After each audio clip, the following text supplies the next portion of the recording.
Selamat datang di podcast ketiga IPAT.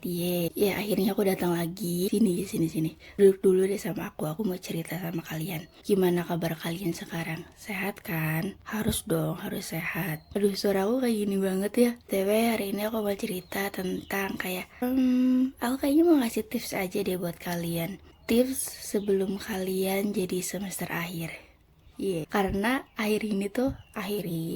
karena aku ini tuh udah jadi semester akhir, yang pasti aku akan ngasih tips secara yang kayak aku aja nih yang ngalamin gitu ya, dari versi aku. Kalau dari versi yang lain mungkin berbeda gitu, tapi untuk aku sendiri aku mau ngasih tips sama kalian, buat kalian yang baru banget masuk kuliah, baru jadi maba. Gak apa-apa, nikmatin aja prosesnya. Gak apa-apa, nikmatin aja senangnya jadi mahasiswa baru yang baru dapat lingkungan baru nih. Tapi jangan lupa nilai kalian juga harus diperhatiin, dan kalian itu harus pintar banget jaga nilai kalian dan jaga kerahasiaan nilai kalian juga. IPK itu katanya hal yang paling sensitif, jadi jangan pernah kalian nanya nilai ke teman-teman kalian. Ya udah, cukup kalian aja yang tahu. Kalian berteman hanya untuk udah have fun aja, bukan untuk membahas nilai. Tapi kalau kalian berteman sama orang-orang ambis, mungkin boleh tuh untuk curi-curi kepintaran dari mereka. Jadi fokus kuliah, terus ikut juga organisasi. Karena kenapa harus ikut organisasi? Menurut aku, ikut organisasi tuh banyak banget lah manfaatnya.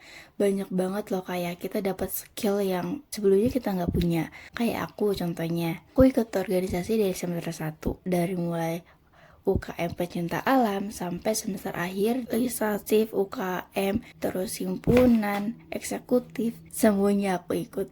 Kenapa? Karena aku ngerasa aku butuh banget nih skillnya untuk nanti ke dunia kerja. Ya mungkin nanti aku bakalan beda sama orang-orang yang gak kuliah, atau orang-orang yang kuliah sambil kerja, mereka punya pengalaman pekerjaan, atau orang yang dulunya kerja terus kuliah. Pasti kayak levelnya itu berbeda. Jadi ketika aku punya value, aku punya skill ketika mengikuti organisasi, ya mungkin itu yang bakal jadi modal awal aku. Selain itu juga, kalian tuh harus rajin banget ikut organisasi di luar, entah itu volunteer, entah itu kegiatan webinar, seminar.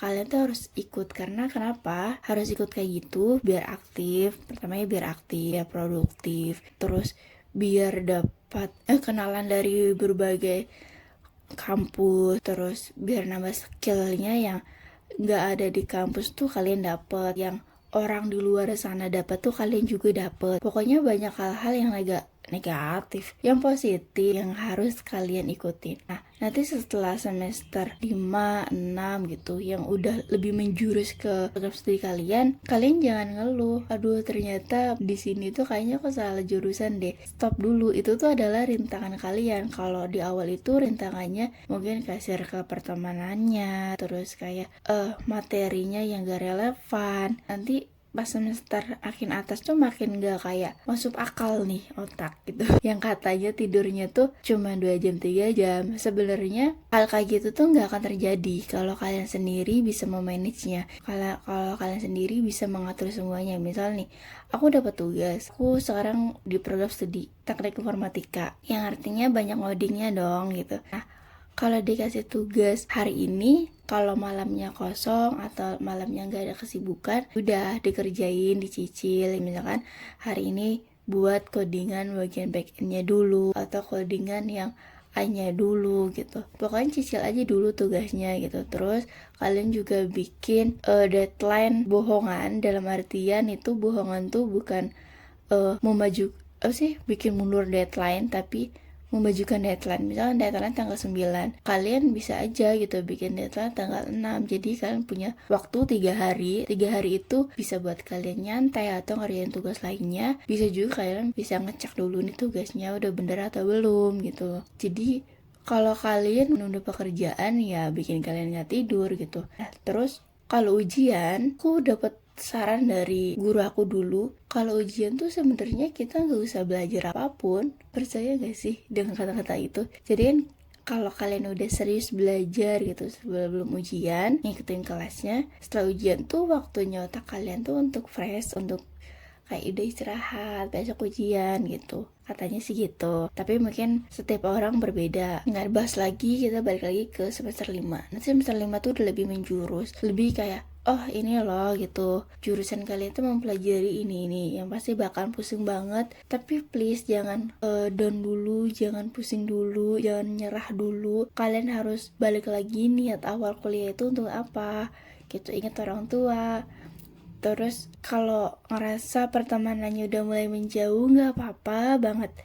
Kenapa? Menurut aku di perkuliahan itu pertemanan itu nggak terlalu penting. Maaf ya untuk orang-orang yang mungkin lebih mementingkan pertemanan. Kalau menurut aku ya udah berteman sekedar berteman aja, nggak usah jadi bestie banget itu loh. Karena aku sendiri, pengalaman aku sendiri tuh ya apa ya, kuliah tuh bukan seharusnya main-main, seharusnya kesana kesini gitu.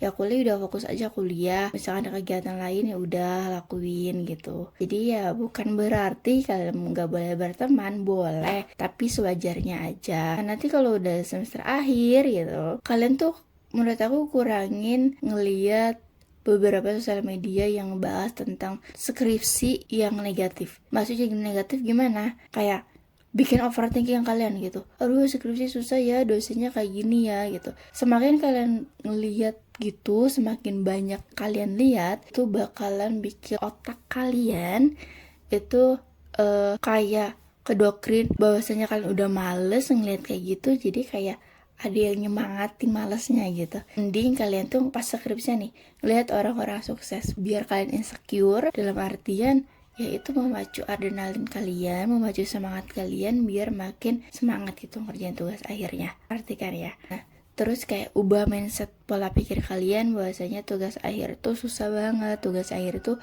A, B, C, D gitu. Nah, sebenarnya tugas akhir atau skripsi itu gimana mindset kita sendiri. Misalkan nih, mindset kita tuh kayak yang capek gitu, yang ABC ya udah gitu, nggak apa-apa, blank deh. Sebenarnya tugas akhir atau skripsi itu tergantung mindset kita sendiri. Misalkan mindsetnya itu apa ya, bahagia apa ya, maksudnya kayak susah gitu, mindsetnya itu susah ABC gitu. Sebenarnya tergantung kita sendiri gitu. Misalkan mindset kita tugas akhir tuh gampang loh, cuman tugas doang kayak tugas biasanya. Kita cuman harus tugas pertama itu bab 1, tugas kedua itu bab 2, tugas ketiga itu bab 3, 4, dan 5. Ya udah, tugasnya tuh dicicil aja satu-satu gitu, biar kita gak pusing. Dan kita tuh gak harus nunggu teman kita gitu. Kalau teman kita bab 1-nya belum, kita gak harus belum juga. Kita bisa kok langsung bab 3 gitu. Jadi ya semangat buat kalian yang mau ngerjain tugas akhir, yang lagi kuliah, yang lagi mau masuk kuliah, semangat.